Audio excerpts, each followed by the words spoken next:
बात करने वाले हैं successful value investor mister Mohnish Pabrai की इन्वेस्टमेंट स्ट्रेटेजी के बारे में। मिस्टर मोहनीश पाबराई की बात की जाए तो 1983 में अपना ग्रेजुएशन कंप्लीट करने के लिए वो यूएस चले गए। उसके बाद उन्होंने वहाँ पर एक आईटी कंपनी शुरू की जो उन्होंने साल 2000 में $20 मिलियन को बेच दी।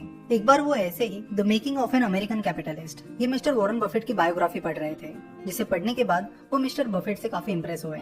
उसके बाद उन्होंने मिस्टर बफेट अपने शेयर होल्डर्स को जो लेटर्स लिखते हैं वो पढ़ने लगे, जिसके बाद उनके इन्वेस्टमेंट में रुचि बढ़ने लगी और वो स्टॉक मार्केट में इन्वेस्ट करने लगे। फिर उन्होंने एक हेज फंड शुरू किया जिसका नाम है पाबराई इन्वेस्टमेंट फंड। जब ये हेज फंड उन्होंने शुरू किया तब वो $1 मिलियन मैनेज करते थे और अपनी इन्वेस्टमेंट सक्सेस के बाद अब वो $1 बिलियन मैनेज करते हैं। मिस्टर मोहनीश पाबराई उन बिजनेसेस में इन्वेस्ट करना पसंद करते हैं जो उन्हें समझते हैं और उन्हें सिंपल लगते हैं। मिस्टर मोहनीश पाबराई का कोई डायरेक्ट इन्वेस्टमेंट फॉर्मूला नहीं है। वो क्वांटिटेटिव चीजें यानी फाइनेंशियल स्टेटमेंट्स और फाइनेंशियल रेशियोज पर भी उतना ही फोकस करते हैं जितना क्वालिटेटिव फैक्टर्स जैसे कि कंपनी का मैनेजमेंट, उसके कम्पिटिटिव एडवांटेजेस, उसकी प्रोडक्ट क्वालिटी और सर्विस इन पर करते हैं। वो मेनली 3 चीजों पर फोकस करते हैं, डेट, मैनेजमेंट और कम्पिटिटिव एडवांटेज। वो देखते हैं कि कंपनी का डेट कितना है। उनके अनुसार ज्यादातर कंपनीज इस वजह से फेल हो जाती है क्योंकि वो बहुत ज्यादा डेट ले लेती है। तो जो कंपनीज बहुत ज्यादा डेट लेती है उनमें मिस्टर पाबराई इन्वेस्ट करना पसंद नहीं करते हैं। उसके बाद वो फोकस करते हैं कम्पिटिटिव एडवांटेज पे, यानी इस कंपनी के पास कम्पिटिटिव एडवांटेज है या नहीं। अगर कल जाके कोई बड़ा कंपटीटर उसके खिलाफ आ जाता है तो भी वो कंपनी सस्टेन कर पाएगी या नहीं। अगर कंपनी के प्रोडक्ट या सर्विसेज में कुछ ऐसी चीजें हैं जो कि कंपटीटर कंपनीज में नहीं है तो वो कंपनीज लॉन्ग टर्म में अच्छा परफॉर्म कर सकती है। इसलिए कम्पिटिटिव एडवांटेज, जिसे कम्पिटिटिव मोड भी कहा जाता है, उस पर वो काफी ज्यादा फोकस करते हैं। नेक्स्ट चीज जिस पर मिस्टर पाबराई फोकस करते हैं वो है मैनेजमेंट। वो देखते हैं कि कंपनी का मैनेजमेंट कैसा है। हम देखते हैं कि कई बार कंपनीज के फाइनेंशियल स्टेटमेंट स्ट्रांग होते हैं, कंपनी की बाकी सारी चीजें भी स्ट्रांग होती है, बट कंपनी का मैनेजमेंट फ्रॉड होने की वजह से वो कंपनी दिक्कत में आ जाती है और ये इंडिया में काफी कॉमन प्रॉब्लम है। तो वो देखते हैं कि कंपनी का मैनेजमेंट ऑनेस्ट और एबल है या नहीं।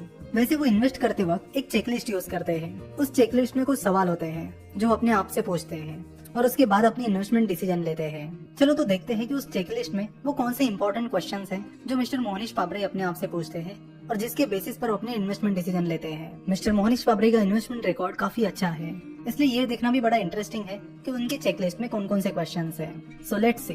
तो उनका सबसे पहला क्राइटेरिया ये है कि वो कंपनी उनके सर्कल ऑफ कॉम्पिटेंस में आती है या नहीं। मिस्टर मोहनीश पाबराई कहते हैं कि जाने माने value investor mister Benjamin Graham ने कहे हुए 3 जो इम्पोर्टेंट शब्द हैं वो है circle of competence. Circle of competence का मतलब होता है कि उन बिजनेसेस में इन्वेस्ट करना जिन्हें आप अच्छे से समझते हो। कई बार होता है कि हम जिस सेक्टर में काम कर रहे होते हैं उसके बारे में हमें काफी अच्छी इन्फॉर्मेशन होती है, तो हमारा एक सर्कल ऑफ कॉम्पिटेंस बन जाता है। ऐसे हर किसी का अलग अलग सर्कल ऑफ कॉम्पिटेंस होता है। सर्कल ऑफ कॉम्पिटेंस के लिए आपको सेक्टर से रिलेटेड जानकारी होनी चाहिए या फिर जानकारी जुटानी चाहिए।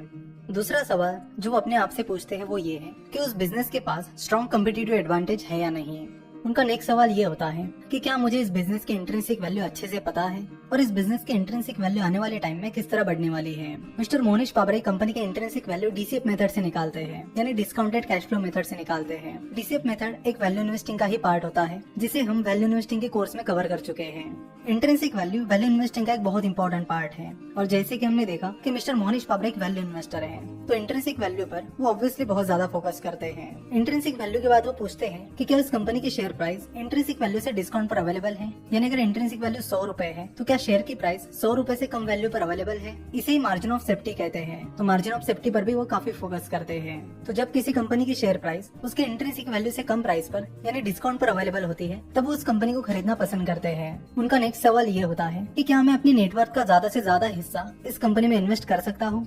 इस क्वेश्चन से वो अपना कॉन्फिडेंस चेक करते हैं। अगर उन्हें लगता है कि हाँ ये एक ऐसी कंपनी है जिसमें मैं अपने नेटवर्क का ज्यादा पार्ट भी इन्वेस्ट कर सकता हूँ तो फिर वो आगे बढ़ते हैं। अगर उन्हें ऐसा नहीं लगता तो वो वहीं पर अपना एनालिसिस रोक देते हैं। उसके बाद उनका सवाल ये होता है कि क्या इस कंपनी की डाउन साइड लिमिटेड है या नहीं। अगर डाउन साइड बहुत ही कम और लिमिटेड है तो वो आगे बढ़ते हैं। और अगला मेन सवाल वो ये पूछते हैं कि कंपनी का मैनेजमेंट ऑनेस्ट और एबल है या नहीं।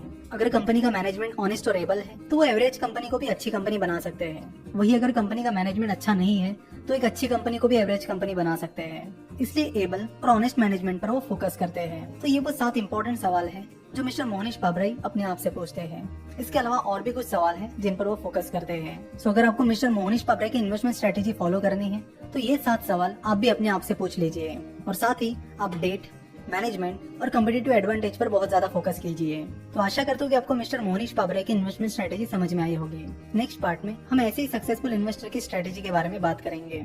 देखो, ये सक्सेसफुल इन्वेस्टर्स की जितने भी स्ट्रेटेजीज है बहुत ज्यादा इंपॉर्टेंट है, इसलिए मेरी आपसे एक रिक्वेस्ट रहेगी कि आप एक नोटबुक करिए और उसमें सारी स्ट्रेटेजीज लिख कर रखिए, बिकॉज कुछ टाइम बाद ऑब्वियसली आप ये सारी चीजें भूल जाओगे। तो इनमें से जो भी नोट्स निकलती है वो आप अपने नोटबुक में रख लीजिए, ताकि टाइम टू टाइम आप उनका ओवरव्यू कर सके और उनके अनुसार अपनी इन्वेस्टमेंट स्ट्रेटेजी बना सके।